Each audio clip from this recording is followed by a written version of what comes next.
everyone.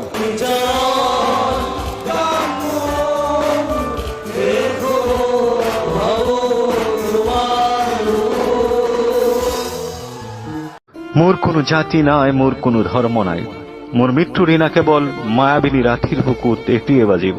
সকলোৱে গাব। পাৰিলে ইউনিভাৰ্চিটিৰ ফালে মোক সমাধিস্থ কৰিব। সকলোৱে চাব পাৰিব। ঠেলাৱালা ৰিক্সাৱালা সকলোৱে চাব মোক। আজি অসমৰ প্ৰতিটো আত্মা কান্দি আছে। কিছুমান শব্দ কাণেৰে নহয়, মনে অনুভৱ কৰে। জুবিনদাৰ প্ৰতিটো গীত আমি আত্মাৰে অনুভৱ কৰিছো।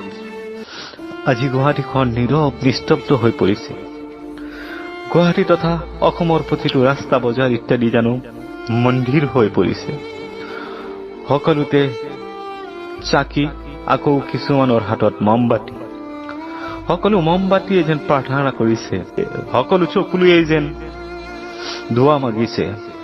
আমাৰ আত্মাবোৰেও জানো চিঞৰি চিঞৰি গাইছে মায়াবিনী ৰাতিৰ বুকুত।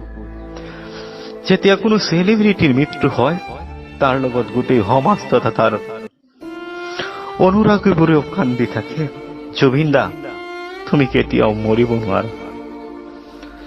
আপোনাৰ গীত, আপোনাৰ কথা চিৰদিন অমৰ হৈ থাকিব অসমীয়াৰ মনত। আজি আকাশখনো যেন নীৰৱে কান্দি আছে। ব্ৰহ্মপুত্ৰখন স্তব্ধ হৈ পৰিছে। জুবিন দা, আপোনাৰ বিদেশী আত্মাই শান্তি লাভ কৰক। পাৰিলে এই ভিডিঅ'টো এটা শ্বেয়াৰ কৰি দিব। জয় আই অসম, জয় হিন্দ।